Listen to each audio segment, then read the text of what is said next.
प्राप्यं पुण्यकृता लोकानुविष्टा शाश्वती समा शुचिना श्रीमता गेहे योगभ्रष्टो विजायते। असफल योगी पवित्र आत्माओं के लोकों में अनेकानेक वर्षों तक भोग करने के बाद या तो सदाचारी पुरुष के परिवार में या कि धनवानों के कुल में जन्म लेता है। असफल योगियों की दो श्रेणियां हैं। एक वे जो बहुत बड़ी उन्नति के बाद भी भ्रष्ट होते हैं, दूसरे वे जो दीर्घ काल तक योगाभ्यास के बाद भ्रष्ट होते हैं। जो योगी अल्पकालीन अभ्यास के बाद भ्रष्ट होता है वह स्वर्गलोक को जाता है, जहाँ केवल पुण्यात्माओं को प्रविष्ट होने दिया जाता है। वहाँ पर दीर्घ काल तक रहने के बाद उसे पुनः इस लोक में भेजा जाता है, जिससे वह किसी सदाचारी ब्राह्मण वैश्य के कुल में या धनवान वणिक के कुल में जन्म ले सके। योगाभ्यास का वास्तविक उद्देश्य कृष्ण भावनामृत की सर्वोच्च सिद्धि प्राप्त करना है, जैसा कि इस अध्याय के अंतिम श्लोक में बताया गया है। किंतु जो इतने अध्यायवासी नहीं होते हैं, जो भौतिक प्रलोभन के कारण असफल हो जाते हैं, उन्हें अपनी भौतिक इच्छाओं की पूर्ति करने की अनुमति दी जाती है। तत्पश्चात उन्हें सदाचारी या धनवान परिवार में संपन्न जीवन बिताने का अवसर प्रदान किया जाता है। ऐसे परिवारों में जन्म लेने वाले इन सुविधाओं का लाभ उठाते हुए अपने आप को पूर्ण कृष्ण भावनामृत तक ऊपर ले जाते हैं। अथवा योगिना में कुले भवती धीमताम एतदि दुर्लभम तरम लोके जन्म तदिदृशम। अथवा यदि दीर्घ काल तक योग करने के बाद असफल रहे तो वह केवल योगियों के कुल में जन्म लेता है। और जो अति बुद्धिमान है, निश्चय ही इस संसार में ऐसा जन्म दुर्लभ है। यहाँ पर योगियों के बुद्धिमान कुल में जन्म लेने की प्रशंसा की गई, क्योंकि ऐसे कुल में उत्पन्न बालक को प्रारंभ से ही आध्यात्मिक प्रोत्साहन प्राप्त होता है। विशेषतः आचार्यों या गोस्वामियों के कुल में ऐसी परिस्थिति है।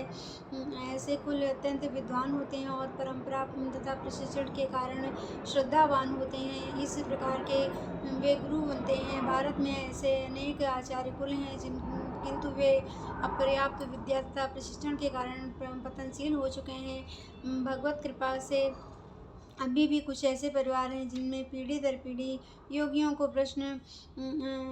प्रश्रय मिलता है। ऐसे परिवारों में जन्म लेना समुचित ही अत्यंत सौभाग्य की बात है। सौभाग्यवश हमारे गुरु विष्णुपाद श्रीमद्भक्ति सिद्धांत सरस्वती गोस्वामी महाराज को तथा स्वयं हमें भी ऐसे परिवार में जन्म लेने का अवसर प्राप्त हुआ।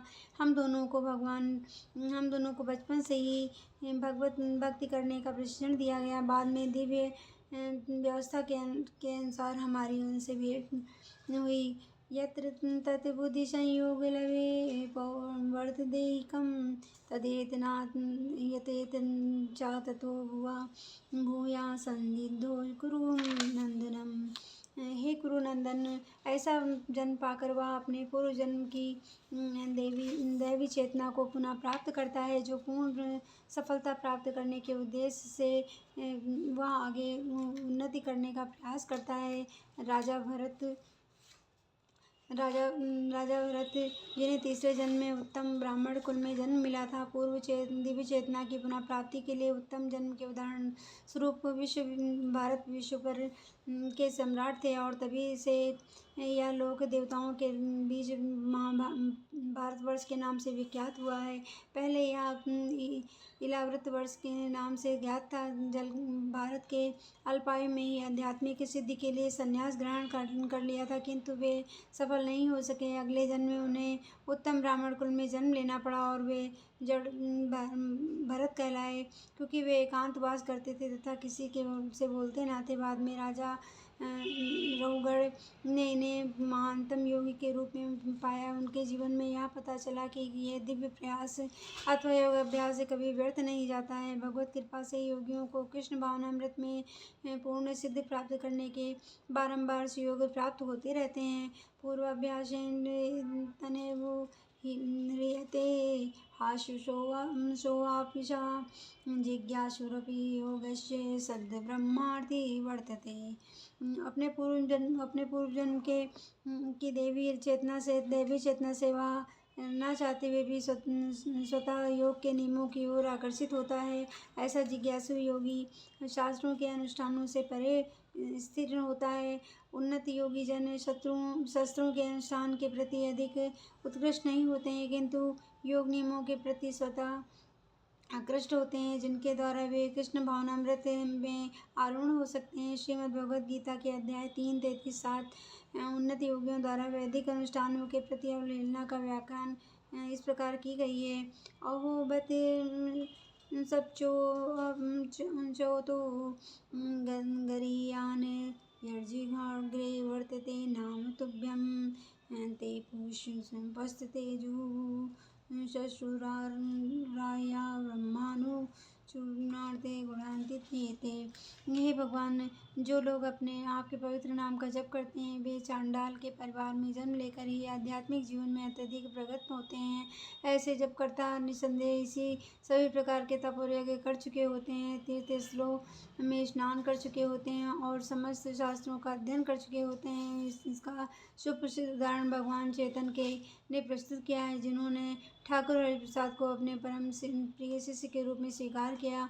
यद्यपि हरिदास का जन्म एक मुसलमान परिवार में हुआ था, किंतु भगवान चैतन्य ने उन्हें रामाचार्य की पदवी प्रदान की, क्योंकि वे प्रतिज्ञापूर्वक 3 लाख भगवान के पवित्र नामों हरे कृष्णा हरे कृष्णा कृष्ण कृष्णा हरे हरे, हरे राम राम राम हरे हरे का जप करते थे। और चूँकि वे निरंतर भगवान के पवित्र नाम का जप करते रहते थे, अतः यह समझा जाता है कि पूर्व जन्म में उन्होंने शब्द ब्रह्मा नामक वेद वर्णित कर्म कांडों को पूरा किया होगा। अतएव जब तक कोई पवित्र नहीं होता, तब तक कृष्ण भावनामृत के नियमों को ग्रहण नहीं करता या भगवान के पवित्र नाम हरे कृष्ण का जाप नहीं कर सकता है।